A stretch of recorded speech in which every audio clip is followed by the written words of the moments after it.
Well, I like your dad mentioned, I I was 18 when I got married, and uh, 2 weeks later I turned 19, and so I had all this wonderful vision. I was starting a new adventure, a new life, and I was coming out of my cocoon more than to say. Um, I just wanted to be a good mother, the best mother. I I just wanted to have children. I wanted to love something. I wanted to love someone, and to show my love. And and honestly, before I uh, I had some physical problems, and that's why I thought I couldn't have children. And so, um, but then when I got pregnant with Tommy, I was so excited. I was so excited. I was sick. I was sick 3 months with all six kids. But after the third month, I was just, you couldn't have found a happier person. I think that's why all my babies were happy when they were born. I think because I was happy. I loved being pregnant. I thought it was so wonderful after the third month. And there were some times when I didn't think, oh man, because I would be so sick. And I kept crackers actually under the bed so that when I got up, I just put my arm down and reached for the cracker and put it on my tongue so that I could get up without exploding. And so that was not a good thing. And but after that, it was.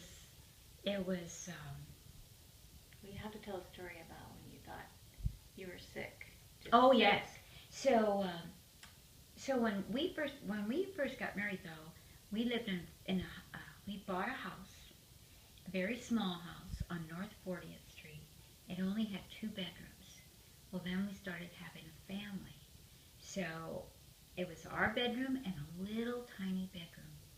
And so here comes Tommy, and then here comes Christine, and then here comes Julie, and I had a bunk bed in there, and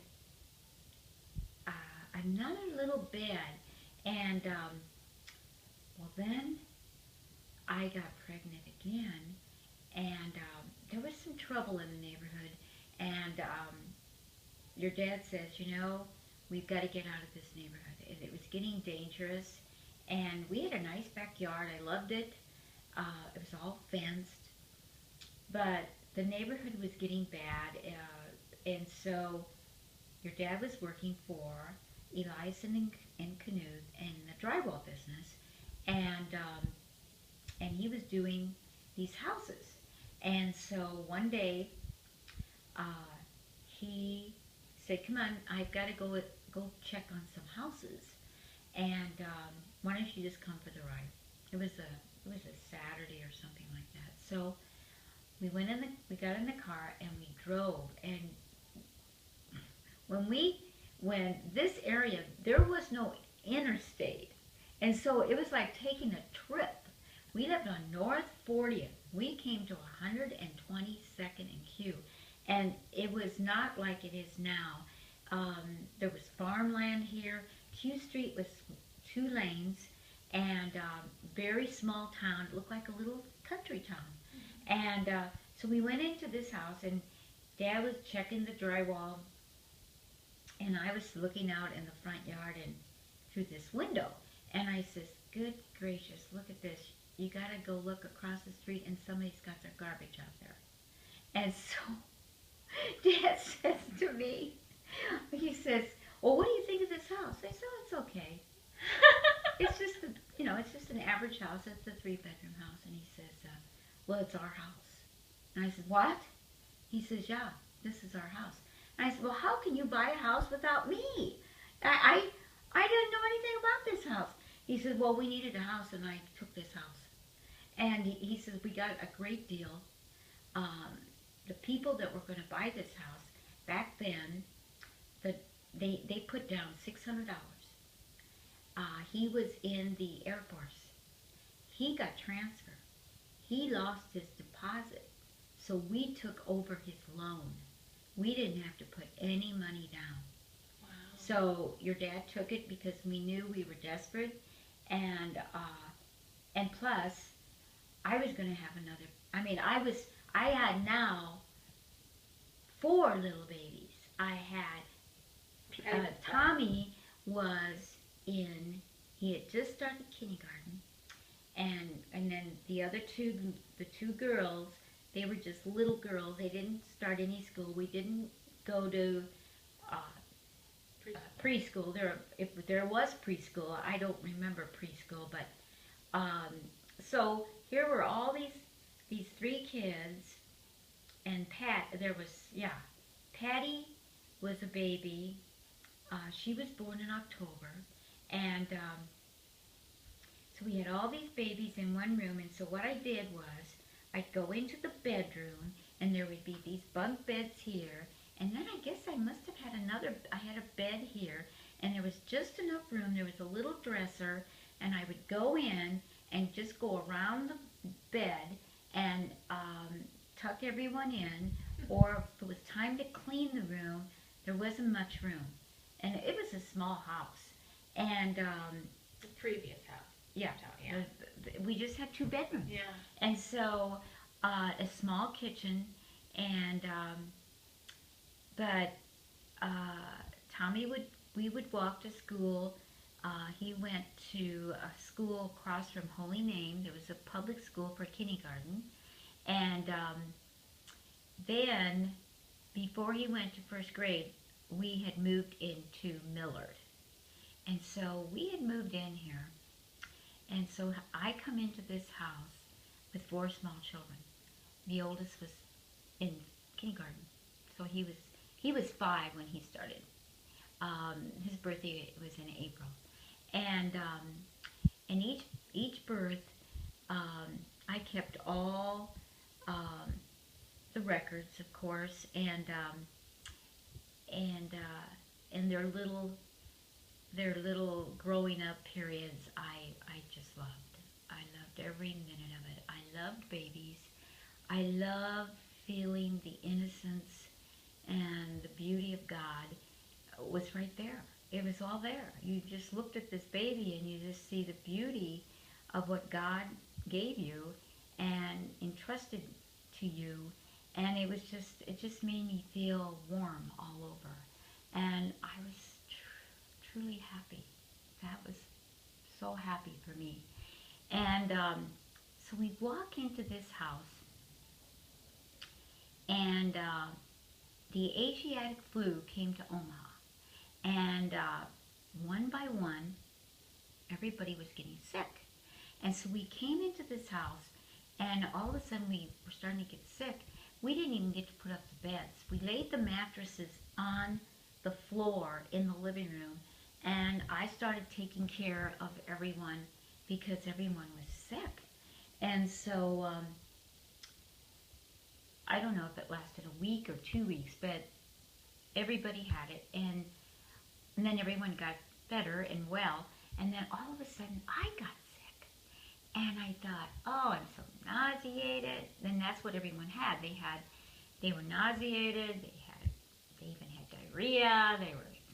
It's just like the flu. It was called the Asiatic flu. And so a whole week goes by, 2 weeks go by. I cannot seem to shake it. I cannot shake it. So Dad says, Rosie, I think you need to go to the doctor, and maybe they can give you something. So we go to the doctor, and it's Dr. Longo, and he says, Rosie, let me check some areas. And he says, I think I need to examine you. And I says, okay. So Dad is, he is outside in the, of course, back then your husband didn't come in the room with you at any of the pregnancies. deliveries, your husband was in a waiting room. He was never with you. He was with you during labor, but then after labor, then came the delivery, and he was put in another room, and you went into this room all with strangers, and that's the way it was done. And so my doctor says, Rosie, you don't have the Asiatic flu. And I said, what do I have? And he says, you're pregnant. And I says, I'm pregnant? Oh, I can't be pregnant. I just had a baby. And he says, well, you are. And I thought, oh my gosh. And I says, I had a baby in October. So when is this baby due? And he says, it looks like November. Oh my gosh. They're going to be 13 months apart? He says, yeah. So I thought, oh my gosh. Okay. What are you going to do? All right. So I get in the car and I said to Dad, well, guess what? I don't have the flu. He says, well, what have you? And what do you have? And I says, well, I'm pregnant. What? I says, yeah, I'm pregnant. It's all your fault. And and I just think, oh my gosh. Okay, so I have this baby and I'm pregnant, and I have the baby Patty in October. So we go through Christmas. We move into this house in February. So so here comes Easter. And so by Easter, my body never had a chance to recoup. So I'm back into maternity clothes, which, I loved maternity clothes. I did. They don't wear maternity clothes anymore, and that's a shame, because these girls are stretching this elastic top, and they look like a big pumpkin, and they're proud of it, and that's fine. But when I was pregnant, I made my maternity clothes. I bought one pair of pants, and I did wear, in fact, for Uncle Jerry's wedding, we bought a nice two-piece outfit because I was pregnant, and I had a nice dress for church, and then I had a pair of slacks, and I had a couple of pairs of shorts, and I made all my tops. And I loved making my own tops, and I thought they were stylish, and I felt comfortable. I wasn't squished into an elastic type top. I had all the freedom in the world. That was the whole idea, because you are going to gain weight, and so what? You don't have to. I just felt so much comfortable in a loose-fitting outfit. And then our dear friends, Bill and Kay Spring, every time she was pregnant, I was pregnant. And we have pictures of being pregnant together and showing off our pregnancies. And I remember all the clothes that we used to get from different people. Yeah. And everyone was so nice, so generous. And so here is Easter. Easter's here. And we're over at my mom and dad's house, Nanu and Nana's. And so I'm in maternity clothes. And my dad says to me, Rosie, didn't you have that baby? And I said, yes, Dad, I had the baby. This is another baby. And he says, what? I said, yeah, I'm pregnant again. And he says, oh my gosh, well, maybe it's a boy.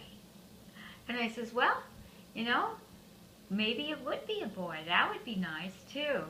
And so, because I always wanted a brother for Tom. And I thought, that is so neat to have two brothers. And so, here comes Christine. Wonderful baby. Oh, she was such a good baby. She knew how to sleep. She knew how to eat. She was a good baby. And then here comes Julie, and of course, oh my gosh, Julie was just tiny and petite, and she walked on her toes, and she was a good baby. And then Patty was a big doll. She was beautiful. And of course, your aunts, they would say, Rosie, you say that about all your babies. They're beautiful. And I said, but they are. So now I'm pregnant with Colleen. Of course, I don't know it's Colleen. And so I am watching TV one day, and I had a hard time picking names. I was down to, I picked all my names out of the Bible. I wanted something that would be something for the Bible, and I named each person. I named Tom after our priest who married us, because my dad always wanted a boy, and I didn't want to hurt him. And if it was a boy, I knew he wanted it to be Sam. So, and then here is my father-in-law. His name is Joe, and I didn't know for sure if he would be hurt or anything, but I knew my dad would be.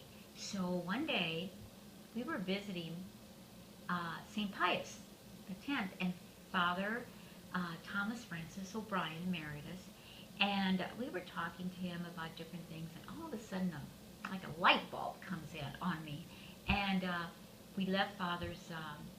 We were in his. We weren't in his house. We were in the church talking to him. Maybe we were in his house. But anyway, when we left the house, I said to Dad, "Oh my gosh, I know now what we should do. We'll name him after Father, Thomas Francis O'Brien." And Dad knew Father. They grew up together. Okay. That would be a great honor. And so here comes Tom, and we named him after Father Francis O'Brien. And Dad was so thrilled, so tickled, and I thought, oh, that's neat. And I loved the whole idea too, and so did Dad. Dad loved Father too. And so that worked out. And then when Christine was born, I love the name Christine. It's Christ. And that's how I got her name. And then Julianne was named after a French nun that I just loved her story, and Julianne. And I just thought that was beautiful. And then Patty was named after my very sweet friend, and of course St. Patrick. Then I have a very dear friend in high school that we were so close, and she was named after her, Patty.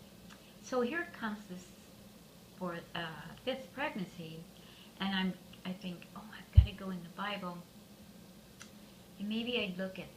I'm just thinking and thinking and thinking, and I had picked Elizabeth, but Aunt Dee Dee had picked Elizabeth, and she told me she wanted Christine, but I had already picked Christine, and both of our last names were Laughlin, so Christine was already born. They didn't even have any. They just got married, so I didn't want Elizabeth, but I thought Elizabeth was beautiful. Elizabeth, Saint Elizabeth. I'm trying to think. Was Mary's aunt. There was Anne, and Elizabeth Ann was very, very popular. And so this one afternoon I had the TV on, and this one show was on, and it was the dating game. And so I'm watching this dating game, and this guy introduces this beautiful girl. Oh my gosh, she was beautiful, breathtaking. And he says, I want to introduce an Irish Colleen. I thought, oh my gosh. Another light bulb comes up. And I says, Colleen Marie. Oh my gosh, that's beautiful. It's Irish, and I got the Marie. That's what I'm going to, if it's a girl, it's going to be Colleen Marie. If it's a boy, it's going to be Timmy. I wanted a Tom and a Tim. Yeah. And everyone knew that. And so it's time to have this baby, and I go into the hospital, and after that last delivery, it wasn't an easy delivery, and so the doctor says, you know what, I think I'm just going to give her a shot in the hip, and it'll ease this delivery for her. And so Colleen's delivery was probably the best delivery I've ever had. Because you were drugged? No, I wasn't drugged. I mean, it was just a shot in the. It wasn't an epidural. Oh. Epidurals were not even. Right. No one even knew what they were. I mean, you went through, um, getting up, sweating, and pressure and all that. Yeah. And but this was the best delivery. And so they came out and they said, "It's a little girl," and I said, "Oh, that's great." Well, her name is going to be Colleen Marie, and she was such a beautiful baby too. I mean, all my babies were beautiful, all of them, and she was such a good baby too. She uh, very quiet. She was a good sleeper too. She was she ate everything, and but here I am. Now you got to think about this. I did not buy Pampers, and so I had a lot of diapers. And every year I had a baby, I bought another dozen diapers. And there was a time when my dryer didn't work, so I threw a clothesline in the basement, and I roped it back and forth and back and forth, and as far as the eye could see. I remember one day I was hanging diapers, and all of a sudden I thought, I'm going to be forever in diapers. All I see is diapers. But you know what? I never had any, what women were experiencing, like this depression after pregnancy. I didn't have time for that. Yeah. I just didn't have any time for that. I had other things to do besides think about myself. Yeah. I never thought about, and I don't think I even drove. I don't remember. I did drive a little, but we only had one car. So my house was my kingdom. And so I just stayed with the kids. I was lucky enough to have a school for the children that was close. I could walk. They could walk. And they did a lot of walking too in grade school. And Wait, what happened to Timmy? well, then I got it. Colleen, I got to enjoy her, and she was very shy. Um, Growing up, very quiet, very shy, and and everything